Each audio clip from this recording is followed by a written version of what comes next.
Paling meriah buat Tuhan. Shalom, selamat pagi. Apa kabar saudara?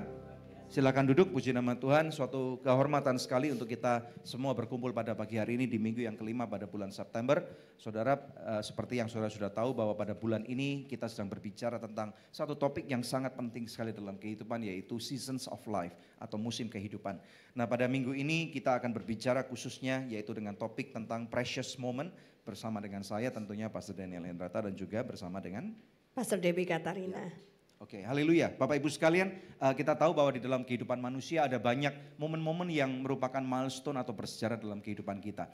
Nah, pagi hari ini kita akan belajar mengapa kita perlu untuk merayakan momen-momen itu, saudara. Ya, dan ada banyak, kalau kita melihat ada banyak keluarga-keluarga Indonesia yang masih tidak peduli dengan hari-hari yang penting, saudara ya.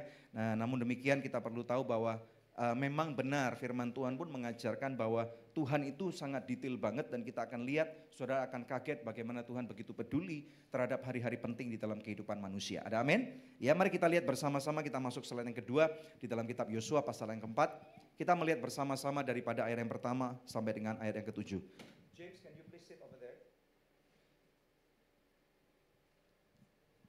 Yosua pasal yang keempat ayat yang pertama sampai dengan ayat yang ketujuh. Haleluya. Saya minta yang cowok atau pria untuk membaca daripada ayat ganjil, kemudian yang perempuan untuk membaca daripada ayat genap. Boleh ya saudara ya? 2, 3. Setelah seluruh bangsa itu selesai menyeberangi sungai Yordan, berfirmanlah Tuhan kepada Yosua demikian. Pilihlah dari bangsa itu 12 orang, seorang dari tiap-tiap suku. Ayat 3, dan perintahkanlah kepada mereka demikian. Angkatlah 12 batu dari sini, dari tengah-tengah sungai Yordan ini, dari tempat berjejak kaki para imam itu, bawalah semuanya itu ke seberang dan letakkanlah di tempat kamu akan bermalam nanti. 4. Lalu Yosua memanggil ke-12 orang yang ditetapkannya dari orang Israel itu, seorang dari tiap-tiap suku. Ayat 5, dan Yosua berkata kepada mereka, menyeberanglah di depan tabut Tuhan Allahmu ke tengah-tengah sungai Yordan dan angkatlah masing-masing sebuah batu ke atas bahumu menurut bilangan suku orang Israel. 6. Supaya ini menjadi tanda di tengah-tengah kamu, jika anak-anakmu bertanya di kemudian hari, apakah artinya batu-batu ini bagi kamu? Ayat 7 kita baca bersama-sama, baik laki-laki atau perempuan. 2, 3. Maka haruslah kamu katakan kepada mereka bahwa air sungai Yordan terputus di depan tabut perjanjian Tuhan. Ketika tabut itu menyeberangi sungai Yordan, air sungai Yordan itu terputus, sebab itu batu-batu ini akan menjadi tanda peringatan bagi orang Israel untuk selama-lamanya. Saudara masih ingat cerita bahwa bagaimana orang-orang Israel dijanjikan oleh Tuhan untuk masuk ke dalam tanah perjanjian. Tahukah saudara bahwa di dalam kehidupan kita masing-masing kita ini proses atau berhak atau diberikan suatu janji untuk masuk dalam tanah perjanjian kita. Ada amin saudara? Saya tahu pula bahwa untuk masuk tanah perjanjian ada begitu banyak pergumulan, ada begitu banyak musuh-musuh, tantangan-tantangan kehidupan. Kalau kita mau masukkan pada konteks kehidupan kita pada zaman ini, kadang-kadang ada penyakit, ada masalah keuangan, ada masalah hubungan di dalam kehidupan suami istri, termasuk di dalamnya ada kebodohan-kebodohan kita. Betul enggak saudara? Ya. Nah, kemudian kita tahu bahwa pada waktu mereka terakhir kali setelah berputar-putar di padang gurun selama 40 tahun, tiba waktunya untuk mereka menyeberangi sungai Yordan. Tahukah saudara, sungai Yordan memiliki arti yang sangat signifikan, yaitu bahwa kita harus mau melewati hal yang tersulit di dalam kehidupan kita. Dan tentunya waktu itu saya percaya bahwa orang-orang Israel sangat frustasi banget saudara. Mereka tidak tahu, apalagi Yosua adalah seorang pemimpin yang digambarkan sebagai pemimpin generasi muda yang tidak mempunyai pengalaman yang luar biasa seperti Musa.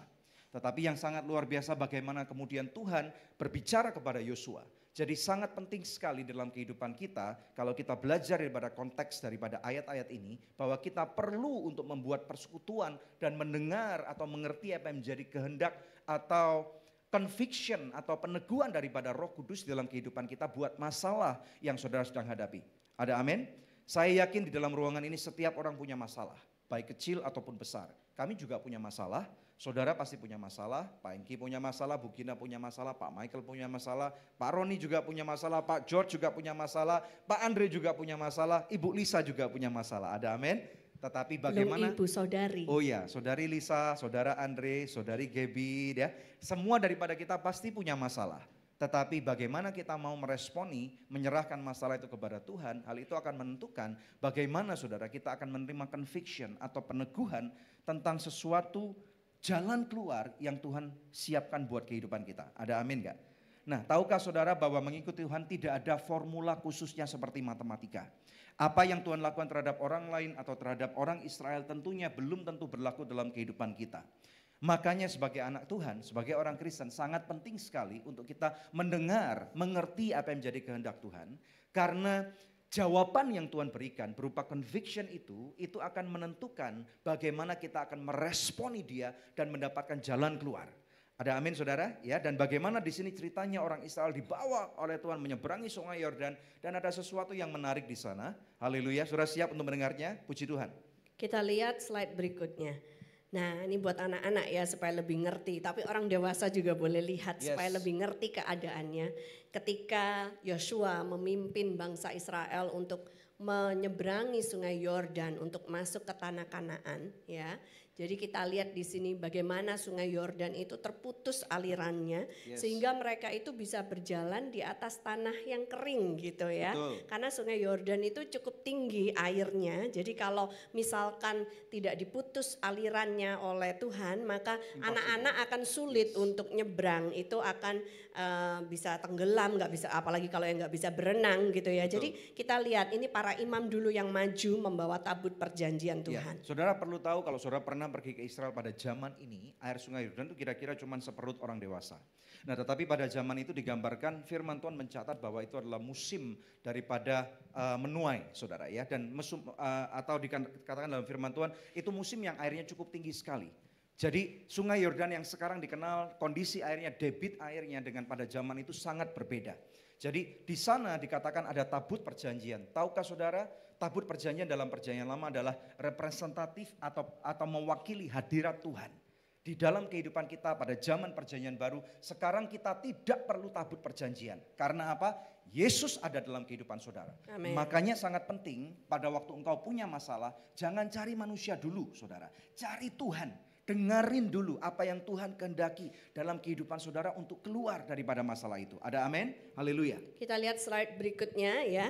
Nah, ini Yosua memimpin orang-orang Israel untuk menyeberangi sungai Yordan. Jadi saudara bisa bayangkan ya, seperti ini keadaannya. Mereka tuh jalannya di atas tanah yang kering. Betul. Jadi kalau laut terbelah ya atau Red Sea itu kan terbelah jadi dua, itu airnya menggunung ya. Tapi kalau ini terputus gitu ya. Jadi sungainya nggak mengalir tapi terputus seperti itu saudara. Ini adalah mujizat yang luar biasa yang Tuhan sanggup lakukan untuk anak-anaknya, untuk umatnya. Ada amin saudara. Kalau hari ini keadaan keluarga saudara mungkin sedang berada di dalam dilema, sedang berada di dalam pergumulan. Percayalah bahwa sampai hari ini pun Tuhan sanggup melakukan mujizat yang seperti ini. Ada amin saudara? Amen. Ya. Nah, kita lihat kemudian bagaimana Tuhan memerintahkan kepada Yosua untuk orang-orang Israel itu dipilih dari 12 suku ya. Setiap suku punya perwakilannya, lalu orang-orang ini ketika menyeberang sungai ini mengambil batu saudara untuk dijadikan peringatan nantinya. Kita lihat slide berikutnya.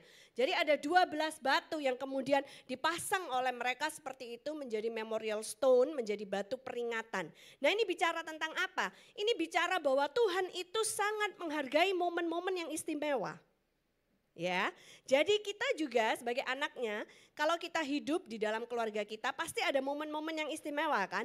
Pastikan momen-momen yang istimewa itu tidak berlalu begitu saja. Pastikan kita itu akan membuat suatu peringatan supaya kita bisa mengucap syukur sama Tuhan. Amin saudara. Amen. Nah, ini tadi malam saya berdiskusi sama Pastor Daniel waktu nyiapin khotbah ini saudara. Pastor Daniel bilang zaman dulu tuh kan gak ada kamera. Jadi kan gak mungkin foto, gua nyebrang gitu saudara ya. Gak bisa live streaming ya, seperti sekarang ini. Gak bisa live streaming ya, jadi gak bisa ditonton ketika Joshua memimpin pasukannya orang-orang Israel untuk menyeberangi tanah yang kering itu saudara ya. Nah, kalau zaman sekarang itu kan ada foto, apalagi semua orang sudah punya smartphone, sudah punya gadget ya. Jadi dengan mudah kita akan bisa mengabadikan momen tersebut. Nah, jangan lupa untuk diabadikan. Karena apa saudara? Ya, seringkali kalau momen itu tidak diabadikan, momen itu akan segera berlalu dan tidak ada kenangannya. Ya, pernah nggak bongkar-bongkar foto lama, terus kemudian kita, oh iya, aku baru ingat, ternyata anakku itu dulu lucu ya, ternyata gendut loh, sekarang kok kurus dan mencekno ya gitu saudara ya. Jadi foto-foto itu akan berguna untuk hari yang akan datang, mengingatkan kita bagaimana momen-momen yang sudah pernah kita lewati itu begitu precious, begitu berharga dalam hidup kita. Amin saudara. Amen. Dan kita perlu tahu juga sebenarnya apakah menurut saudara yang penting itu batunya atau sesuatu makna di balik batunya. Nah, kita perlu tahu bahwa dikatakan bahwa nanti pada waktu anak-anakmu bertanya, katakan anak-anak bertanya. Anak-anak bertanya. Berapa banyak dari saudara yang anak-anaknya sering bertanya pada saudara? Betul? Kalau James ini wah bawel banget ini chatterbox saudara ya. Jadi dari pagi sampai malam gitu dia bisa punya 1000 pertanyaan dan kita harus punya 1000 jawaban untuk dia saudara ya. Nah, pada waktu kita tahu bahwa bukan batunya yang lebih penting sebenarnya itu perayaan apa yang kami katakan tadi itu tentang apa yang Pastor Debbie katakan tentang capturing moment. Saudara dalam kehidupan kita misalnya ada anniversary, siapa yang baru anniversary? Dirayakan enggak? Nah kalau kami selalu merayakan. Kadang-kadang kami bahkan ajak anak-anak ke tempat yang restoran yang lebih mahal bukan karena kami uangnya sangat banyak atau mau pamer saudara. Tetapi supaya anak-anak belajar menghargai bahwa hari pernikahan ini penting untuk kita ingat, kita bisa berdoa bersama-sama, kita bisa foto pakai baju yang lebih bagus dan yang lain-lain saudara ya. Misalnya pada waktu orang tua kami, misalnya golden anniversary, kita take a very special time untuk memberikan kejutan kepada mereka. Ini akan membuat sesuatu impresi yang sangat luar biasa. Tetapi arti sesungguhnya adalah mengingat Tuhan yang menyertai dalam momen itu. Amin. Haleluya. Jadi ada tabut perjanjian yang menyertai mereka. Tabut perjanjian itu menunggu sampai setiap orang dari 3 juta orang Israel. Can you imagine saudara, sepertiga dari penduduk Jakarta itu yang ada seperti angka daripada orang-orang Israel pada zaman itu melewati sungai Yordan, ada 3 juta orang. Dan para imam 4 orang dipimpin dengan Yosua menunggu sampai setiap orang Israel itu melewati. Ada Tuhan dalam kehidupan saudara, yang percaya katakan amin. Ada Tuhan di dalam kejatuhanmu bahkan, katakan amin. Tuhan tidak pernah meninggalkan engkau. Bahkan di dalam kebodohan kita sebagai manusia, kita tahu bahwa apa yang kita akan lakukan ini bodoh. Tetapi kita tetap dengan keras kepala batu, tegar tengkuk, kita tetap lakukan. Ada berita baik, Tuhan tidak pernah meninggalkan saudara. Tuhan memang menerima saudara apa adanya, tetapi Tuhan mau saudara berubah menyerupai Kristus. Bahkan di dalam kebangkitan, di dalam berkat-berkat yang melimpah, di dalam promosi, anniversary, graduation saudara, ulang tahun anak-anak, itu perlu kita rayakan bukan karena ulang tahunnya lebih penting, tetapi kita mengingat ada Tuhan dalam precious moment keluarga kita. Yang percaya katakan amin. Berikan kemuliaan yang paling meriah buat Tuhan. Haleluya. Nah saudara, kita akan lihat di dalam Alkitab ya, mengapa kita perlu merayakan precious moments dalam hidup kita. Kita buka Mazmur pasal yang ke-90 ayatnya yang ke-12. Nah saudara, kalau kita membaca ayat ini barulah kita itu akan menyadari bahwa sebenarnya hidup kita ini terbatas.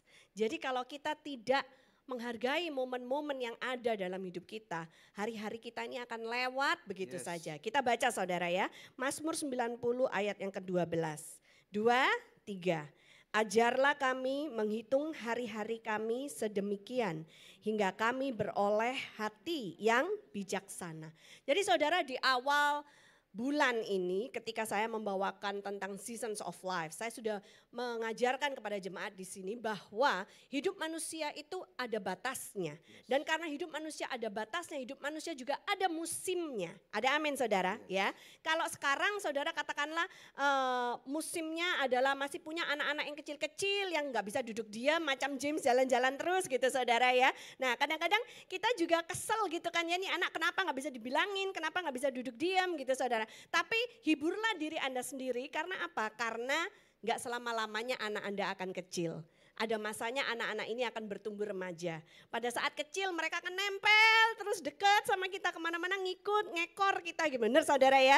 Tapi nanti ketika mereka sudah remaja, mereka akan punya pertemanannya sendiri, mereka akan punya jadwalnya sendiri, pergi sendiri, apalagi kalau sudah kuliah, apalagi kayak Angelin kalau sudah kuliahnya jauh gitu saudara ya. Ya itu sudah lebih sulit untuk mempunyai waktu bersama-sama. Jadi ketika masih bersama-sama ini kita harus enjoy, kita harus persiapkan mereka. Saya dan Pastor Daniel punya suatu teori bahwa kita itu punya waktu golden windows dalam kehidupan anak-anak kita tuh 18 tahun. Kalau kita nggak cepet-cepet kirim mereka untuk sekolah ke luar negeri, apa keluar kota, apa keluar pulau, kita tuh normally speaking punya waktu 18 tahun untuk mempersiapkan mereka menjadi orang yang dewasa. Supaya ketika kita kirim kuliah, entah keluar pulau, keluar kota, keluar negeri saudara, mereka tuh siap, mereka bisa membuat keputusan-keputusan yang benar.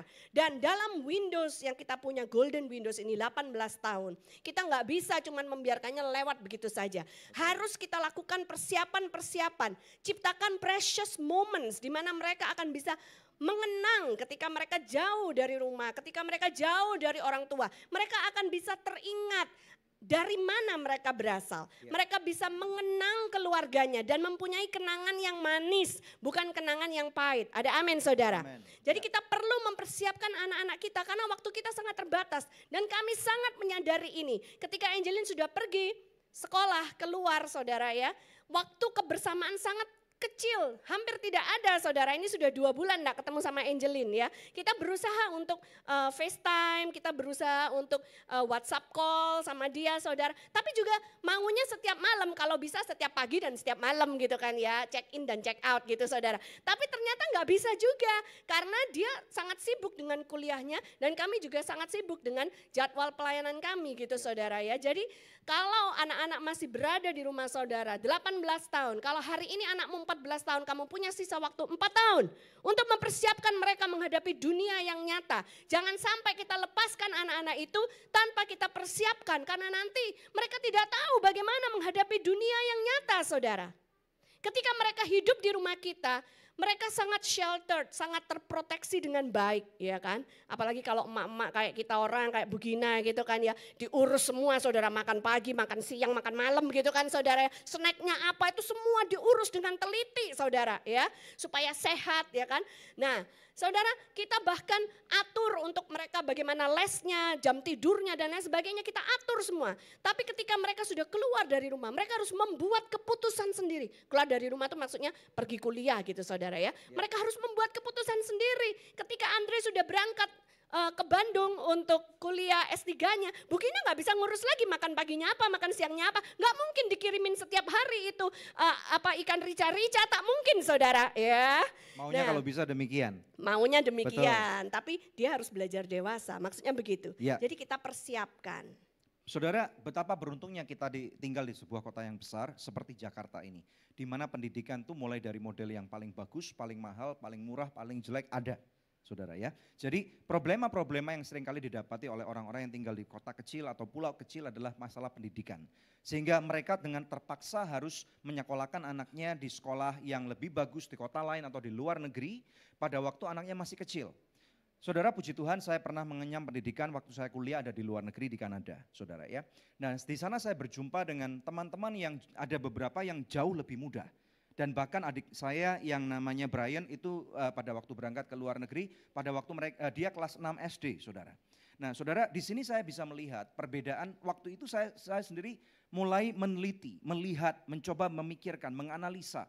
Kemudian waktu saya pulang dari kuliah setelah saya selesai saudara, kemudian saya mulai membuat keputusan, kayaknya kalau nanti saya punya anak, sepertinya nggak pas kalau misalnya kita utus mereka untuk ke luar negeri, pada waktu mereka nggak siap mental.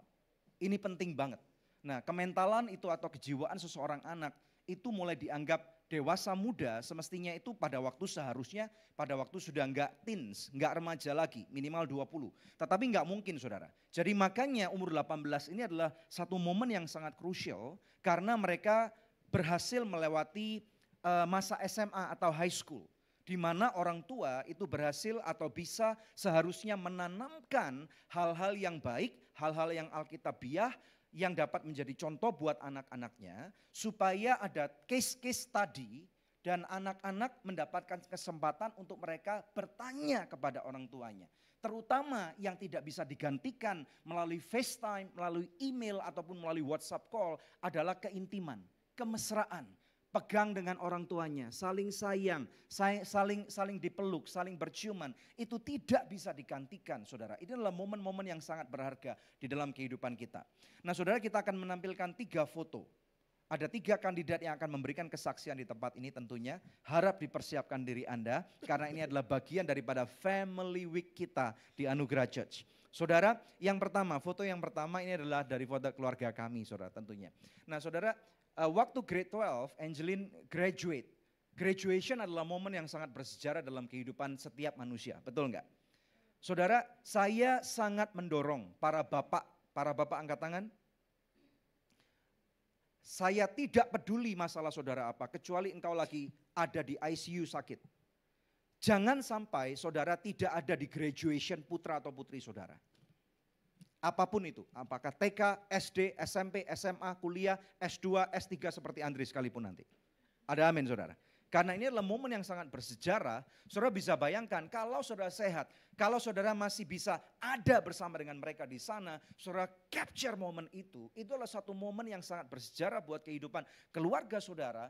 Dan yang terpenting bagi seorang anak, mereka merasa bahwa orang tuaku sangat peduli terhadap saya. Orang tuaku sudah menginvestasikan begitu banyak biaya, begitu banyak waktu karena saya berharga di mata mereka. Anak-anak saudara, anak-anak kita perlu tahu bahwa kita menghargai mereka bukan saja dengan uang tetapi dengan kasih sayang. Dengan ucapan yang lembut saudara, dengan pelukan, bukan dengan kemarahan, bukan dengan tonjokan, bukan dengan tendangan. Tetapi katakan kepada mereka, eye to eye, heart to heart, nak papa atau nak mama sangat sayang pada kamu, sangat peduli kepada kamu. Ada amin saudara? Nah ini foto kesaksian daripada kami. Ini contoh mock up 3 menit. Ya, jadi foto selanjutnya jangan ditampilkan dulu. Ya, kami mengundang yang terhormat Ibu Gina. Silakan Sambutan maju. dong buat Bu Gina. Ayo dong, kalau dia tepuk tangannya nggak meriah kayaknya dia nggak mau maju nih. Silakan maju ke sini. Kita sangat berterima kasih kepada Ibu Gina dan keluarganya saudara ya. Ibu Gina hari ini nggak main double saudara, dia main single. Karena Pak Andrew lagi pelayanan di Sangatta. Kita berdoa bahwa khotbahnya sambil ngintip-ngintip live streaming kita, dia ngiri kenapa dia nggak ada di sini hari ini saudara ya. Ibu siap untuk bercerita? Ya, puji Tuhan ya, nanti mic-nya dideketin ya, biar nanti Pak Andrew denger ya. Oke, tolong fotonya dikeluarkan Ibu, maju sini dikit Bu. Ya. Silakan. Gaby ketawa. Gaby Andre enggak tahu nih fotonya. Ya, puji Tuhan. Sebentar, anak Ibu ini yang mana toh Bu? 2 atau 3 Bu? 2. Oh 2 ya, oke silakan. Ya kita puji Tuhan bisa, saya lihat foto ini memang kalau ibu-ibu sudah seusia saya inginnya lihat foto yang lama-lama gitu. Kalau yang masih baru kayak baru. Kalau yang ini kayaknya ketawa sendiri ngeliat ini. Makanya saya kirim foto ini suatu keadaan yang dia tidak bisa kembali lagi pasti kan. Betul. Sudah besar-besar semua itu maksud saya. Jadi kebersamaan kita waktu pergi melihat kanguru, kasih makan kanguru bersama-sama. Ya, belum pernah lihat kanguru. Waktu kita bisa lihat kita mengucap syukur bisa. Ini di mana dan tahun berapa Bu? Tahun 2001 sekitar 2001. Ya, wow, 2001. 17 tahun yang lalu ya? Iya, 17 tahun yang lalu.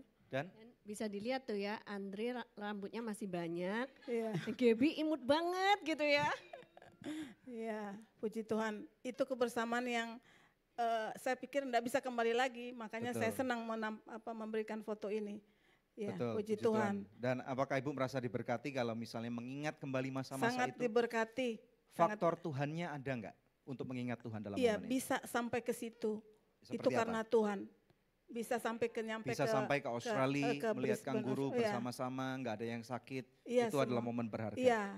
Puji Tuhan bisa bersama-sama dengan keluarga. Saudara diberkati dengan kesaksian ini, kita berikan kemuliaan yang paling mulia buat Tuhan. Terima kasih Bu Gina. Dan saya sangat appreciate Bu Gina adalah orang pertama loh yang mengirimkan foto untuk lomba foto ya. Nanti akan diumumkan pemenangnya setelah ibadah. Dan saya sangat appreciate karena saudara bisa lihat nggak ini foto belum digital, ini foto analog. Dan saudara bisa lihat nggak mulai pudar-pudar gitu kan ya. Karena kalau foto udah kena kelembapan, di Indonesia kan lembab banget gitu ya. Itu warnanya bisa mulai pudar-pudar gitu. Tapi momen itu tidak bisa diulang kembali meskipun fotonya sudah pudar, ingatannya tetap kuat ketika keluarga kita mengingat kembali kenangan ini melihat kembali foto ini. Hashtagnya adalah pernah muda, rambut pernah komplit dan pernah kurus gitu. Puji Tuhan. Foto berikutnya menampilkan, yaitu jangan dikeluarkan dulu fotonya, Yolanda. Woo! Ayo kita berikan sambutan buat Yolanda. Yang keras dong, yang meriah dong. Sweet gitu. Yolanda ini adalah salah satu pekerja di Anugerah Church ya. Dan dia mempunyai satu pengalaman yang sangat berharga bersama dengan keluarganya. Maju sini Yolanda, silakan diceritakan. Fotonya tampilkan, 3, 2, 1. Ya. Masih. Lu yang mana? Yang itu Kak. Ya. Bukan yang bawa keris tuh kan? Bukan Kak, bukan. Oke, silakan. Ini foto keluarga tahun 2013 yang lalu. Kenapa saya bilang ini foto berharga? Karena ini adalah foto pertama di keluarga kami. Foto pertama satu keluarga lengkap. Maksudnya family picture pertama? Iya, pertama. Kamu umur berapa waktu itu? Umur berapa ya Pak? 5 tahun. 5 tahun yang lalu, sekarang saya 24, umur 19. 19. Wow, jadi selama 19 tahun kamu hidup di dunia, baru sekali ini family Iya. picture. Wow, katakan wow dong. Ya, ceritakan kenapa? Tanya kenapa? Bilang tanya kenapa gitu. Kepo. Kenapa? Karena sebelumnya waktu kecil kita semuanya hidupnya pisah-pisah, tinggalnya pisah-pisah. Secara pribadi saya dari kecil ikut sama tante saya, yaitu kakak dari mama saya sendiri. Saya ikut sampai kelas 2 SD. Setelah itu kelas 2 SD saya sama papa saya pindah ke Toraja. Pindah ke Toraja dan mama sama kakak saya tetap di Makassar. Ya. Setelah itu saya di Toraja sama papa saya itu sampai lulus SMP. Setelah saya lulus SMP, saya kembali ke Makassar, tapi kembali lagi saya tidak tinggal sama mama papa saya lagi. Ya. Saya kembali ke rumah tante saya dan melanjutkan sekolah SMK. Karena kebetulan sekolah di tempat tinggal mama saya itu masih kurang bagus, masih adanya cuma SMA, sedangkan saya maunya masuk SMK. Jadi saya memilih untuk pindah di tempat nanti saya. Jadi masalah pendidikan seperti yang Iya. tadi saya katakan. Oke, kamu kalau misalnya bisa nge-rewind lagi, apakah nanti kalau atau kamu mempersiapkan keluarga kamu ke depan, apakah kamu akan lakukan hal yang sama terhadap anak-anak kamu untuk berpisah di kota yang berbeda gitu? Sepertinya tidak Pak. Oke. Karena saya sendiri ngerasa gimana ya, tinggal sama papa, jadi kayak nggak ngerasain, dari kecil itu nggak ngerasain gimana enaknya tinggal sama mama.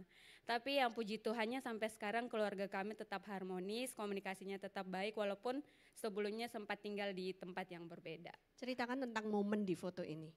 Momen di foto ini waktu pernikahan kakak saya. Kita bisa berkumpul karena pada saat itu adalah pernikahan kakak saya. Mungkin kalau kakak saya belum nikah mungkin kita belum foto keluarga sampai sekarang.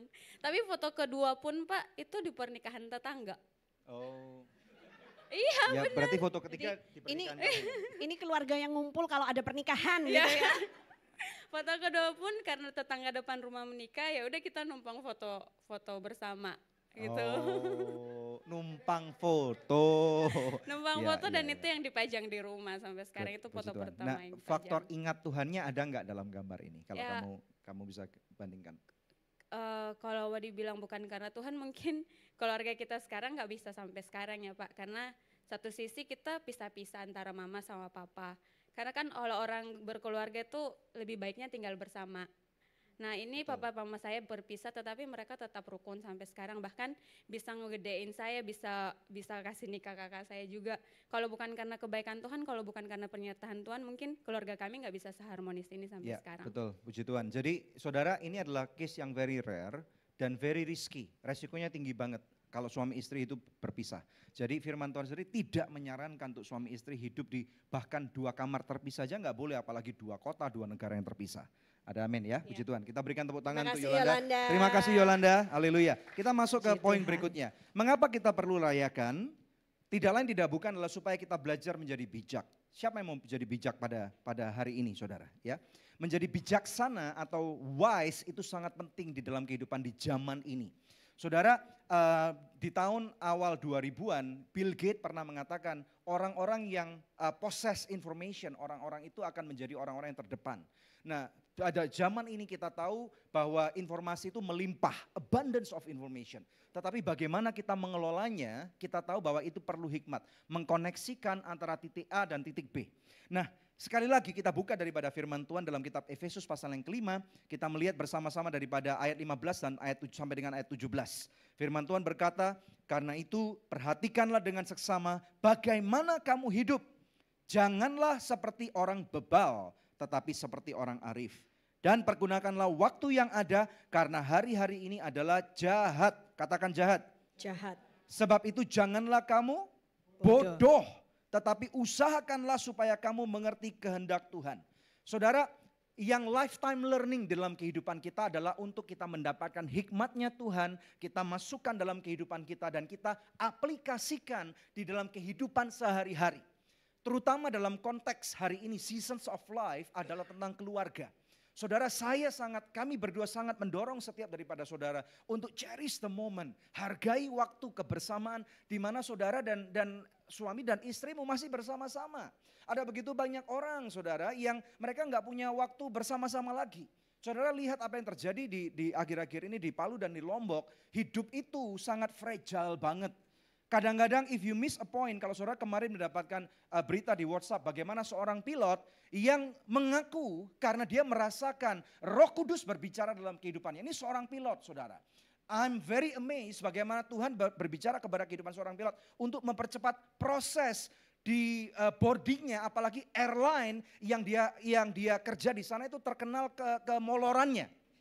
Bagaimana mungkin bisa boarding 3 menit selesai lebih cepat. Dan kalau 3 menit dia terlambat, itu ada kira-kira 200 orang lebih nggak bisa berangkat. Atau bahkan kalau jalannya retak, pesawatnya lagi cepet banget saudara di landasan pacu itu bisa semua orang bisa celaka. Ada waktu yang sangat berharga dan kemudian beberapa detik kemudian towernya collapse. Orang yang menyertai atau yang menjadi di pusat kontrol itu meninggal gara-gara dia bertahan supaya pesawat itu bisa berangkat. Life is very fragile. Jangan pernah merasa bahwa besok masih ada. Besok itu belum tentu terjadi dalam kehidupan saudara. Kalaupun besok terjadi dalam kehidupanmu, hanya karena kasih karunia Tuhan. Bagaimana kalau misalnya nanti malam, dimanapun kita berada, ada gempa bumi besar, melanda kota kita dimanapun kita berada. Dan kemudian semua bangunan hancur, dan saudara tidak akan pernah melihat anak atau istrimu lagi. What will you do? Sudahkah saudara meyakinkan bahwa saudara pada waktu mereka tidur, saudara sudah peluk mereka dengan erat, mendoakan mereka, sudah minta maaf atas kesalahan yang saudara lakukan terhadap mereka, sengaja ataupun tidak, kekasaran Anda, kekerasan hati Anda kepada keluargamu, kepada anakmu, kepada istrimu, kepada suamimu, kebodohan-kebodohan yang kamu punya, yang sudah kita lakukan. Sudahkah kita berkata kepada Tuhan, Tuhan kasih kesempatan saya 1 hari lagi untuk saya bisa memberikan yang terbaik kepada keluarga saya yang tercinta. Saudara, tadi ayat 16 mengatakan, dan pergunakanlah waktu yang ada karena hari-hari ini adalah jahat. Kita tahu kita hidup di zaman yang makin edan gitu saudara ya. Jadi kalau kita punya anak-anak, kadang-kadang kita menuntut anak-anak kita, jangan kebanyakan main game gitu kan saudara ya. Ya, kita menuntut mereka jangan kebanyakan nonton TV gitu kan ya. Tapi kemudian substitute-nya apa? Orang tua harus mencarikan substitute-nya. Kalau tidak ada substitute atau penggantinya, ya anak-anak ini akan kembali lagi untuk main game dan lihat TV karena ya itu bisa menghibur mereka. Jadi apa yang harus dilakukan oleh orang tua? Orang tua harus punya cara-cara yang baik ya. Ini sebagai contoh saja ya, kami mendengar bahwa di rumah Pak Hengki sama Bu Duvin ya, coach sama konselor kita, itu enggak ada yang namanya TV saudara. Jadi ketika anak-anak mereka masih kecil, mereka itu bertumbuh dewasa, enggak nongkrongin di depan TV saudara. Bukan karena mereka enggak mampu beli TV loh. Oh ya bukan, tapi karena mereka mau memberikan pendidikan yang baik kepada anak-anaknya. Karena kadang-kadang ya kalau orang tua terlalu sibuk, kita enggak tahu apa yang ditonton anak-anak di TV. Mungkin bukan film-film yang seharusnya mereka tonton, mereka udah tonton gitu saudara ya. Pengaruh-pengaruh yang negatif itu bisa masuk dalam kehidupan mereka. Nah tapi kalau orang tuanya tidak pernah mau memberikan pengganti juga nggak bisa. Jadi mereka nggak punya TV tapi mereka banyak sekali punya waktu keluarga. Di mana ayah, ibu dan anak-anak ini spend time. Mungkin gambar bareng, mungkin bikin tulisan apa, mungkin bikin collage foto-foto apa. Itu mereka menggunakan waktu-waktu mereka yang sangat berharga itu. Ya kan, karena sekarang anak-anak mereka dua-duanya kuliah di Amerika. Gak ada lagi waktu-waktu seperti itu ya kan, tunggu liburan baru bisa kumpul saudara ya. Dan kami pun juga melakukannya di dalam kehidupan rumah tangga kami saudara ya. Bagaimana saya ingat suatu hari saya tuh iseng gitu ya, tanya sama James, kamu tahu gak kalau mami and daddy itu sayang sama kamu gitu? Tahu Mami gitu kan. Terus saya tanya, kamu tahu dari mana kalau Mami dan Daddy itu sayang sama kamu? Dia bilang, ya aku bisa merasakannya. Contohnya apa? Saya tanya gitu kan. Kami itu selalu mendidik anak-anak kami untuk critical thinking. Jadi gak boleh cuma jawab pendek gitu, tapi alasannya apa? Kadang kalau bapaknya yang nanya, berikan 5 alasan kenapa kamu berpikir seperti itu gitu saudara ya. Atau kalau mau minta dibelikan barang apa, berikan 5 alasan kepada Daddy, kenapa Daddy harus belikan kamu barang ini gitu. Ini melatih critical thinking mereka saudara ya. Nah begitu juga dengan James, waktu itu saya tanya, bagaimana kamu bisa tahu kalau Mami Daddy sayang kamu? Ya kan, kasih contohnya. Nah, kalau saya sih nggak dedes sampai 5 gitu saudara ya, 1 aja cukup. Dia bilang gini Mami, Daddy itu ya kalau setiap malam kalau nganterin saya tidur, dia selalu meluangkan waktu buat saya untuk bercerita. Cerita tentang apa? Macam-macam, tentang masa kecil Daddy, ya kan? Pernah dibully orang, pernah sepedanya diambil orang dan lain-lain gitu ya. Oh, kenapa menurut kamu itu tanda bahwa Daddy cinta sama kamu? Ya iya Mami, karena waktunya Daddy kan sangat berharga. Kalau Daddy nggak cinta sama saya, buat apa meluangkan waktu untuk banyak cerita kepada saya? Itu menandakan bahwa Daddy cinta sama saya. Karena kalau Daddy nggak cinta, itu pasti terasa seperti buang-buang waktu. Dari mulut seorang anak 8 tahun, dia bisa ngomong kayak gitu. Otherwise it will be a waste of time. If he doesn't love me, he wouldn't do that because it will be a waste of time. Lalu nggak mau kalah dong, saya tanya, lah kamu tahu nggak kalau Mami cinta sama kamu? Itu kan ada cinta gitu saudara ya. Nah lalu James bilang, iya aku tahu kalau Mami juga cinta sama aku. Oh ya, tandanya apa? Terus dia bilang, iya kalau Mami itu ya selalu mau meluangkan waktu buat aku untuk bikin project-project. Nah James ini orangnya kreatif saudara. Dia paling suka itu bikin Lego ya. Beberapa saat yang lalu, tahun lalu ya, kita tuh punya project Lego isinya berapa ribu pieces gitu saudara. Kita bikin kapal perang gitu saudara ya. Kapal induk. Kapal induk, dan itu bikin pusing kepala saya. 6 bulan baru selesai itu project saudara ya. Sampai saya bilang, lain kali ingetin Mami untuk tidak beli yang banyak-banyak gini. Too ambitious gitu ya. Karena anaknya masih kecil, akhirnya banyak maminya yang pasang gitu saudara ya. Nah tapi terus kita berusaha untuk sederhanakan project kita. Nah ada momen-momen di mana kita akan buat hal-hal seperti ini. James, why don't you come here and tell everybody, come on, don't be shy. Ya. Lalu kalau saya tanya sama James, kenapa emang kalau Mami menemani kamu bikin prakarya-prakarya seperti ini, kenapa kamu berpikir bahwa Mami mencintai kamu? Mami itu kan sibuk, kata dia gitu. Mami mau mengambil waktu dari kesibukan Mami itu untuk temenin saya bikin prakarya-prakarya yang mungkin gak berharga ini ya kan. Tapi itu menunjukkan bahwa you love me because you want to spend time with me. Otherwise it will be a waste of time. Kalau Mami gak cinta sama saya, bikin gini-gini ini menjadi buang-buang waktu. Buang-buang waktunya Mami yang berharga. Jadi saudara ini bisa lihat kan ya, ini itu dari kardus aqua, ini itu dari tisu roll, terus ini ya badan pesawatnya ini dari kotak popcorn habis nonton gitu saudara ya. Lalu moncongnya ini dari gelas aqua, ini sih belum selesai saudara ya, harusnya ada beberapa hal yang lain lagi. Tapi ya ini kebersamaan yang sangat dihargai oleh anak-anak. Ternyata anak-anak itu kalau mereka spell cinta itu bukan C-I-N-T-A. Atau tapi, bukan U-A-N-G. Oh jelas bukan U-A-N-G gitu saudara ya. Kalau anak cuma dikasih U-A-N-G terus saudara ya. Mereka nanti tumbuh dewasa gak jadi apa-apa gitu lah saudara. Taunya cuma buang-buang duit doang gitu saudara ya. Tapi anak-anak itu spell cinta itu bukan dengan C-I-N-T-A, bukan dengan U-A-N-G, tapi dengan W-A-K-T-U. Apa itu? Waktu. Anak-anak itu spell love with time. Jadi berapa banyak waktu yang kita rela untuk berikan sama mereka, itu sama mereka dijadikan ukuran. Oh orang tuaku memperhatikan aku, orang tuaku mencintai aku, orang tuaku mau meluangkan waktunya yang berharga untuk pay attention on me. Nah itu kita harus lakukan di saat-saat yang penting, di saat-saat mereka lagi down, ya perlu di saat-saat mereka lagi down. Jatuh dalam dosa, kalau perlu kita cancel semua jadwal kita hari ini, kita temenin mereka. Kamu kenapa nak? Nah itu menunjukkan bahwa mereka tuh lebih berharga daripada pekerjaan kita, lebih berharga daripada pelayanan kita. Ada amin saudara? Kami banyak lakukan hal-hal yang seperti ini. Kami lakukan karena kami mau mereka mengerti, mereka itu dicintai dalam keluarga ini. Bagi orang tuanya, mereka itu lebih penting daripada semua yang bisa ditawarkan oleh dunia ini. Amin saudara. Atau kadang-kadang pada waktu makan di luar, saudara notice nggak? Saudara dan saya pasti pernah bersalah akan hal ini. Kalau kita makan dengan anak kita, terutama papa nih, kalau mama biasanya lebih generous. Papa biasanya, jangan mahal-mahal, nggak punya duit. Betul nggak saudara ya? Tetapi kalau misalnya ngajak temannya, kolega bisnisnya, proposal bisnis yang masuk, saudara akan bilang sama teman saudara, ambil aja, pesen aja, wagyu steak, nggak apa-apa.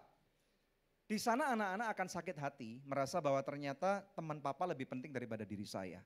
Kalau bersama dengan teman papa, pesen es jus boleh, pesen ini boleh, pesen itu boleh, pesen itu, semua boleh, 10 macam boleh. Tapi kalau sendirian nggak bakalan saudara. Kayaknya papa nggak rela untuk ngeluarin duit buat kita makan malam karena pesen dikit aja saudara. Pesen teh tambah gula sedikit aja, ngomelnya bisa 5 jam. Karena beda 500 perak.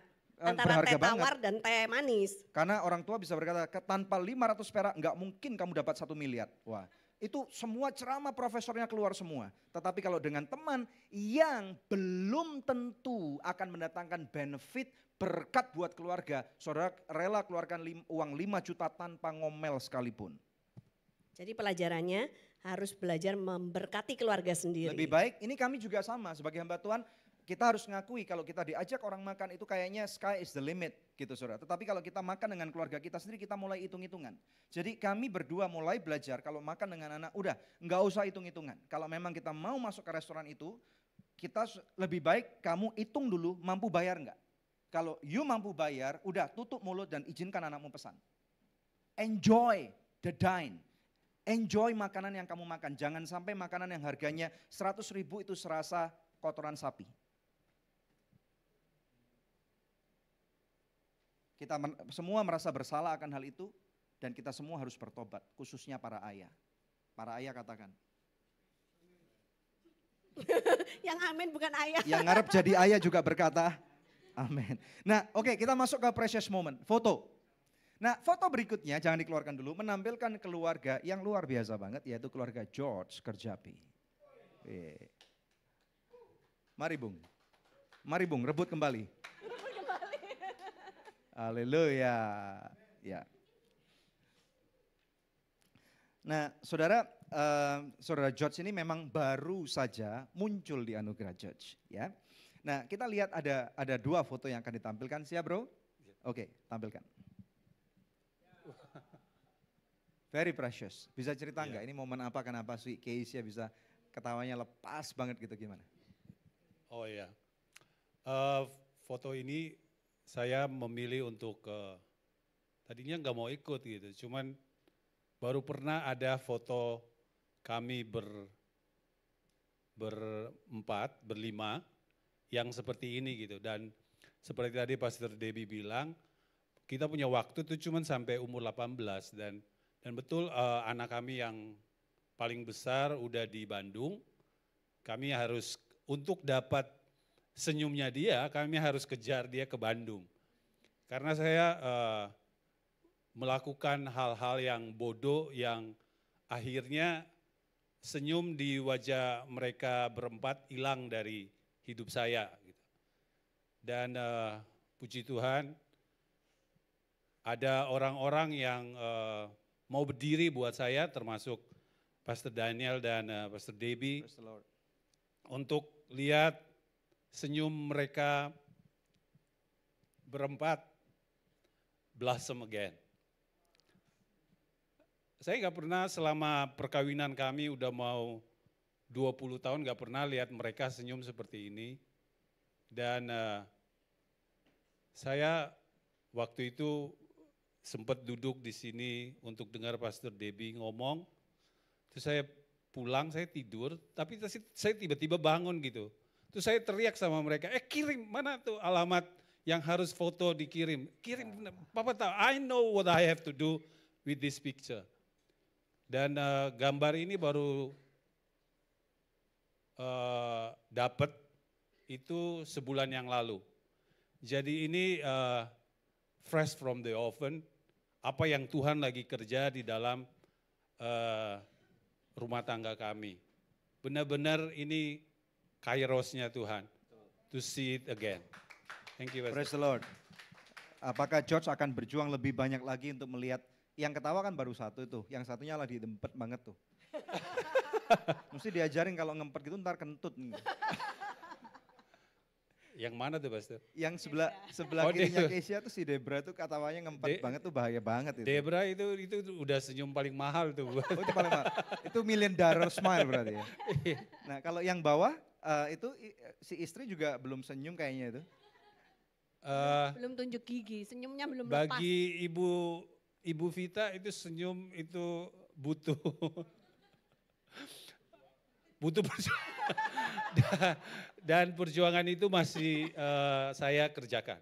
So Bersama-sama dengan bagaimana ingat Tuhan dalam capturing moment kalau kita George bisanya melihat kilas balik sejenak tentang foto-foto ini? Setelah apa yang Tuhan kerjakan di dalam kami, waktu sebulan lalu saya baru benar-benar menikmati bebas dari segala kebodohan itu.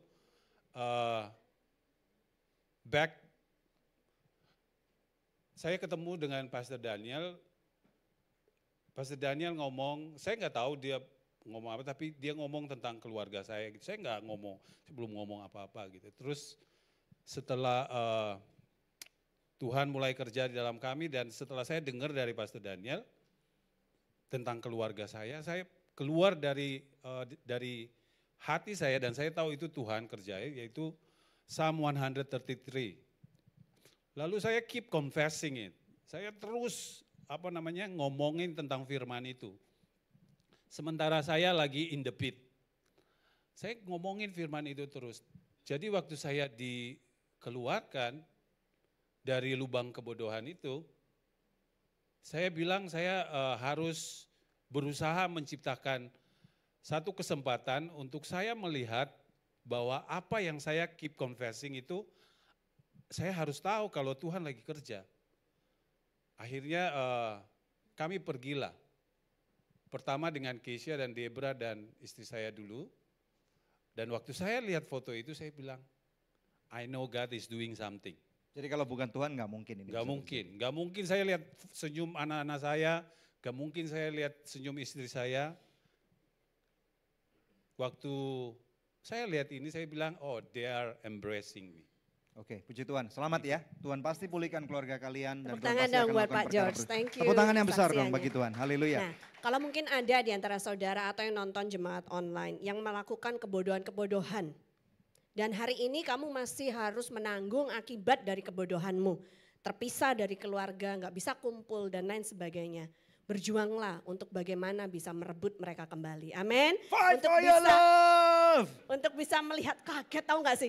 Untuk bisa melihat senyum mereka tuh merekah kembali di pipi mereka. Ada amin saudara yang mau katakan amin, sorak-sorai. Orang tua terutama papa lebih baik spend time untuk nidurin anaknya apabila anak-anak Anda terutama masih kecil ya. Terutama apabila anak laki-laki atau perempuan sebelum mereka masuk usia 13 tahun mereka masih mau tuh. Dan saya sangat dorong para papa untuk tidak sibuk nidurin terutama anaknya orang lain. Itu ya. konotasinya beda. Oke, atau membawa tidur atau membantu menidurkan istri orang lain apalagi. Itu paling nggak boleh. Betul ya, jadi lebih baik tidurin istri sendiri. Amin, puji Tuhan. Oke. Nah, foto berikutnya. Siap? Foto Ayo berikutnya. mana suaranya Storehouse? Gitu dong. Menampilkan The Watanias Family. Wih, Lisa Watania, silakan maju. sweet. Di sebelah kanan, silakan. Siap fotonya? Oke, tampilkan. 3, 2, 1. Ini kenapa nih ya kok cantik-cantik? Ya pakai kebaya lagi. Momennya apa nih? Jadi foto ini waktu saya baru selesai wisuda. Selesai wisuda S2. Oh, S2. Jurusan apa S2-nya? Manajemen, Oh, S1-nya jurusan apa? accounting. Oh ya, single ya? Single. Single and available. Oke, lalu S2 loh ya. lalu ceritakan kenapa foto ini menurut Lisa berharga. Kenapa ini precious moment? Memang satu kamu graduation, tapi juga kenapa? Ada cerita yang lain? Jadi ini foto pertama buat saya, karena waktu S1 kami tidak ada foto seperti ini. Ada foto tapi cuma saya sama mama. Jadi abis selesai wisuda langsung bubar semuanya. Pulang ke rumah, itu pun waktu di mau ada foto, memang foto ke studio, tapi itu karena diajak tante saya juga. Ya udah kita foto aja ke studio, tapi hanya saya sama mama doang. Kakak sama papa enggak. Dan ini kenapa berharga karena ini saya wisudanya kerja di Jakarta. Jadi butuh biaya juga untuk datang ke sini. Dan orang tua kamu adalah keluarga hamba Tuhan juga? Iya. Mengembalakan sebuah gereja di Manado? Iya. Wow, oke. Jadi dan waktu itu juga kakak belum pasti gitu mau datang apa enggak, saya belum ini kan. Jadi anak orang tua kamu memang cuma 2? Iya, kami hanya berdua. Dan bagaimana capturing ingat Tuhannya di momen itu? Di sini Tuhan berkat Tuhan lah buat keluarga kami bisa berkumpul, terus ngelihat senyum mama sama papa itu kayaknya Bangga dong anaknya lulus S2 ya kan. Kayaknya bukan bilang jarang, tapi kan saya juga tinggal jauh kan dari mereka, ngelihat senyum seperti ini kayaknya kan jarang-jarang dapetnya. Gitu. Oke, jadi luar biasa sekali. Kita berdoa saudara, anak hamba Tuhan lulusan S2, lihat dong mamanya usia segitu masih cantik. Jadi saudara, ngerti kan maksud saya? Single and available, Lisa Watania.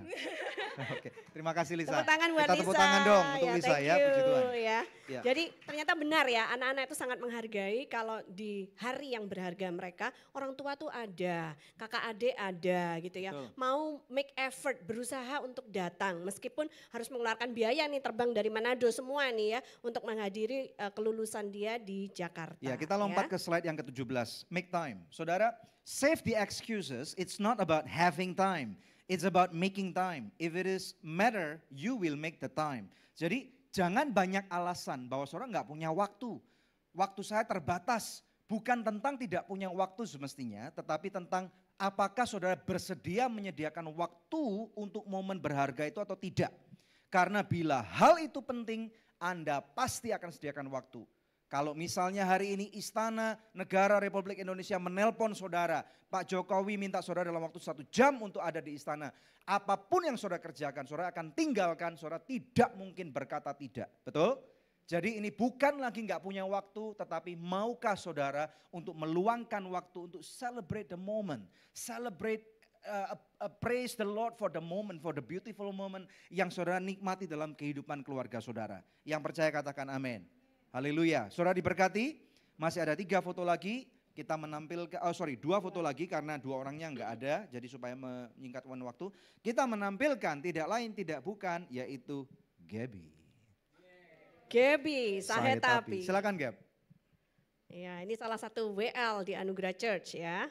Dan main bass juga, wah multi talented.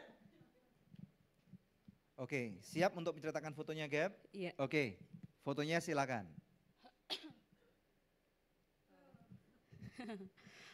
Iya jadi belum cerita udah ketawa. Jadi ini adalah foto pertama yang diambil ketika kakak udah pindah Bandung dan sama sekali belum pernah kita berempat foto setelah kakak pindah ke Bandung. Jadi foto ini diambil bulan Januari deh kalau nggak salah. Januari.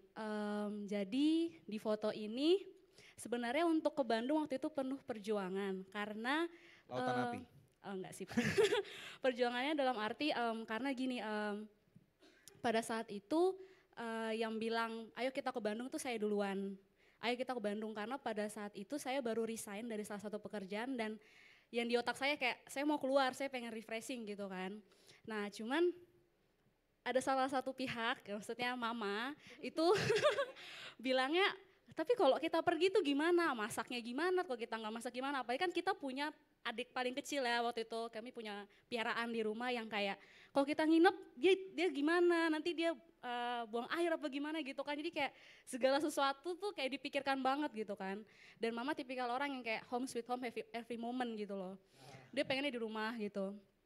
Nah jadi pada saat itu aku dan papa yang kayak meyakinkan mama kalau ayolah kita ke Bandung. Karena saya juga baru waktu itu masih baru-baru resign dan kayak ayolah kita liburan lagi keluarga gitu. Dan saya pada saat ini sama sekali belum pernah nengok kakak ke Bandung. Jadi pas kakak pindah ke Bandung, saya kerja. Saya nggak tahu kalau pada hari itu dia udah ke Bandung dan nggak balik-balik pada saat itu. Nah, jadi foto ini diambil, ya menurut saya sih precious karena ini foto pertama yang diambil pas Andre sudah pindah ke Bandung dan kami lagi di Maribaya deh kalau nggak salah, Loji Maribaya. Untuk capturing, ingat momen ada Tuhan dalam hal ini apa? Gap, bisa ceritakan nggak? Ada Tuhan dalam foto ini. Mungkin kalau pada saat itu mama nggak say yes, kita nggak akan ke Bandung sih waktu itu. Jadi kita di rumah aja mendem gitu ya. Jadi kalau mama saya sih yakin juga di atas kertas nggak mungkin mau. Kalau bukan Tuhan yang gerakin hatinya, kalau bukan pasti mama yang nggak mau. Tuhan gerakin hati mama, mungkin kita akan di rumah dan kayak biasa aja begitu. Karena pada saat itu juga saya pikir saya pengen ke Bandung lihat kakak, pengen dia tinggalnya di gimana sih, pengen lihat dia tuh lingkungannya seperti apa. Karena dari kecil sampai besar saya nggak pernah pisah sama kakak gitu. Dari kita kecil sampai mau kuliah, dia kuliah, saya SMA tuh kami nggak pernah dipisahkan gitu. Jadi pas tahu dia ke Bandung dan kami sehari-hari cuma bertiga gitu kan. Jadi saya juga adaptasi juga gitu loh. Oh iya, tiap pagi bangun cuma lihatnya mama dan papa gitu. Biasanya bangun ada dia gitu kan, atau depan kamar bagaimana gitu kan. Jadi ya menurut saya ini precious sih. Kayak gitu. Dan lagi momennya ini family support Iya, buat family kamu support, ya, karena iya. kamu baru keluar dari satu pekerjaan yang bikin Iya. kamu suntuk gitu Pengen ya. pengen refreshing. Oke. Gitu itu. Good. Terima kasih Gaby, kita berikan tepuk tangan yang luar biasa bagi Tuhan. Nah, foto yang terakhir menampilkan keluarga Londa. Michael Londa, silakan maju.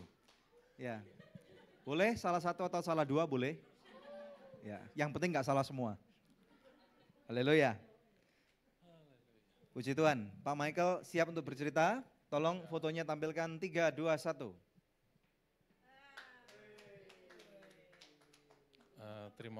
Terima kasih. Ya sebenarnya untuk mengumpulkan foto untuk ngumpulin foto ini untuk perlombaan ini sebenarnya dari pertama diumumkan itu nggak tergerak saya. Karena Karena terus terang ya memang akhir-akhir ini saya merasakan saya bersama anak-anak itu agak jauh hubungannya.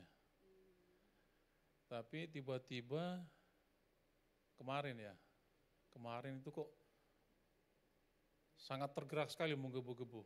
Karena setelah saya buka komputer saya di rumah, ya saya tiba-tiba ada keinginan untuk melihat foto-foto. Saya bilang, wah ternyata punya juga.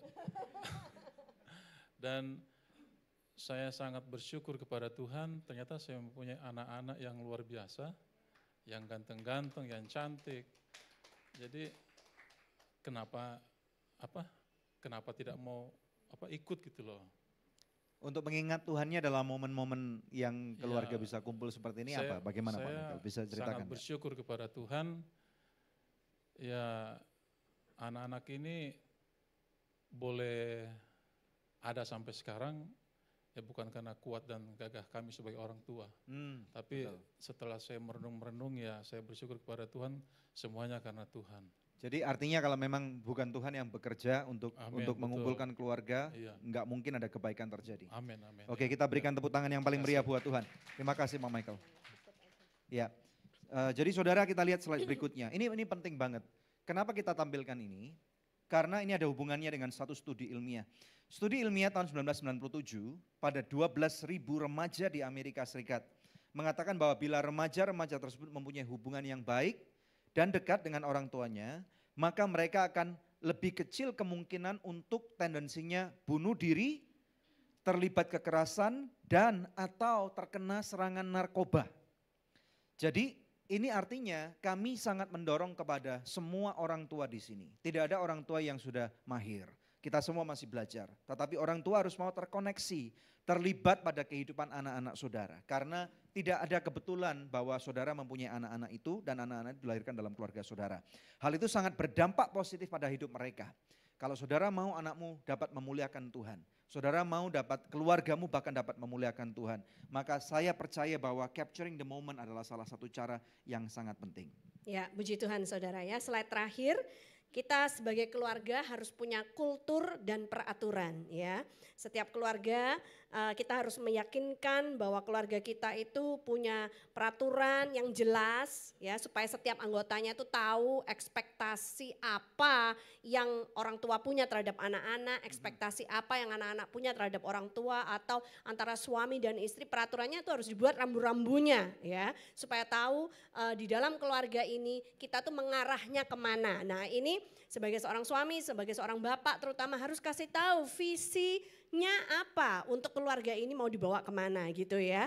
Dan juga saudara kulturnya harus dibangun, kultur yang baik, yang sehat, yang selaras dengan firman Tuhan, di mana anggota keluarga bisa saling mengasihi, saling menghormati. Ada amin saudara? Kalau ngomong gak kasar, kalau ngomong gak kebun binatang keluar semua, kalau ngomong gak pakai kekerasan fisik saudara ya. Ini patut kultur yang dibangun. Kalau ngomong bisa gak dengan nada yang rendah, gak perlu teriak-teriak kayak budek aja ini pesertanya yang diajak ngomong gitu saudara ya. Gak dengan kasar, kata-katanya harus dipilih, kata-kata yang lembut, bukan kata-kata yang memaki-maki, bukan kebun binatang dikeluarkan saudara ya.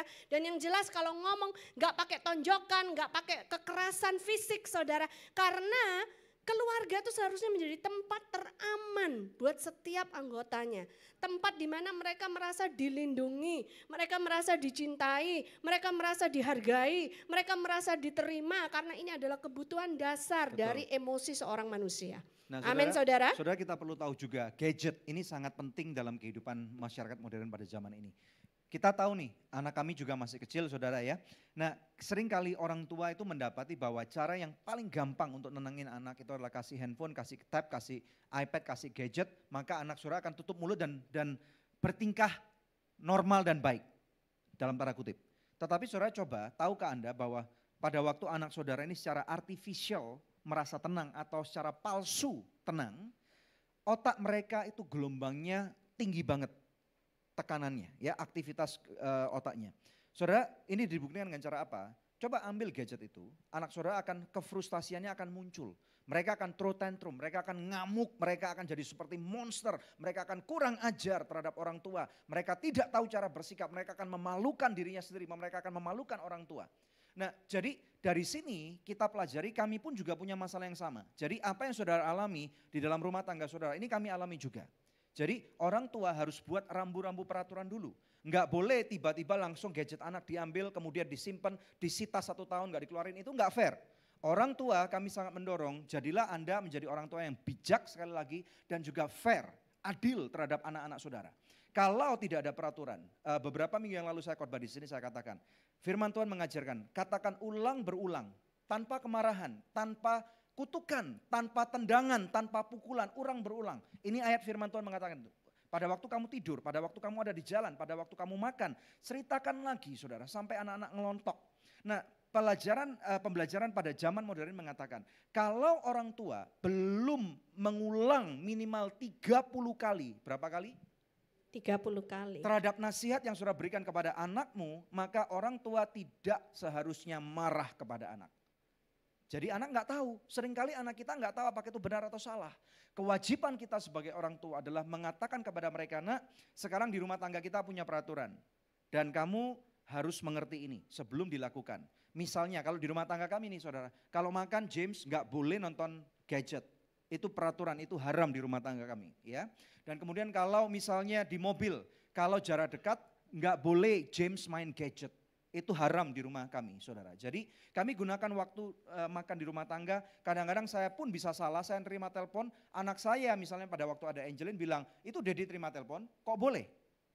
Nah kita nggak boleh ngamuk kepada mereka, karena itu peraturan kita buat. Jadi makanya saya diingetin sama anak saya tinggal tutup teleponnya, saya akan ngomong lagi dengan anak-anak saya. Di mobil James akan tanya, kenapa nggak boleh? Karena di mobil kita mau ngomong-ngomong sama kamu nak. Masa-masa di mobil itu jangan menjadi masa kuburan. Masa di mobil harus menjadi masa yang menyenangkan buat anak kita. Izinkan anak saudara eksplor. Sebagai seorang anak kecil mereka perlu bertumbuh. Anak-anak kita perlu berbuat kesalahan di dalam koridor yang tepat. Jadi izinkan anak saudara untuk berlaku hal-hal yang seperti anak kecil. Bersalah, bertanya hal yang bodoh, mencahin gelas itu normal saudara. Jadi izinkan anak-anak saudara mengeksplorasi hal-hal itu Dan kalau ada saudara untuk membimbing, makanya anak-anak kita perlu bimbingan orang tua. Jam berapa handphone harus ditaruh di kamar orang tua? Passwordnya apa? Kalau anak-anak kami harus tahu password handphone anak-anak kami. YouTube, Instagram bukan guru bagi anak-anak saudara. Itu akan menciptakan anak-anakmu menjadi monster. Jadi lebih baik orang tua temukan substitusi. Kegiatan dengan anak, ajak anak-anakmu jalan-jalan, ngopi bareng dengan anak-anakmu misalnya ya. Gunakan waktu-waktu berharga itu bukan untuk bersendau gurau dengan teman-teman yang lebih fun, tetapi spend time with your family. Karena ini penting saudara. Nanti kalau anak-anak saudara sudah besar, engkau sudah tua, engkau sudah renta, saudara, masa sih anak-anak saudara akan ninggalin saudara? Karena apa? Kita nggak boleh marah kepada mereka karena engkau menciptakan mereka menjadi seperti itu. Jadi kami sangat berharap ciptakan kultur budaya yang sangat benar, yang selaras dengan firman Tuhan. Orang tua tidak boleh menjadi diktator. Orang tua harus menjadi perwakilan kerajaan surga. Izinkan anak-anakmu untuk mengenal kasih Bapa melalui kasih ayah. Izinkan anak-anak untuk mengenal kasih Roh Kudus melalui kasih daripada mama. Dan kita percaya tidak ada satupun keluarga yang sempurna. Tetapi kita bersama-sama di Anugerah Church, setiap keluarga di tempat ini, kami berdoa akan menjadi pilar penting bagi gereja ini. Amin. Saudara mau? Siapa yang mau menjadi pilar penting bagi gereja ini? Kita berikan kemuliaan yang paling meriah buat Tuhan.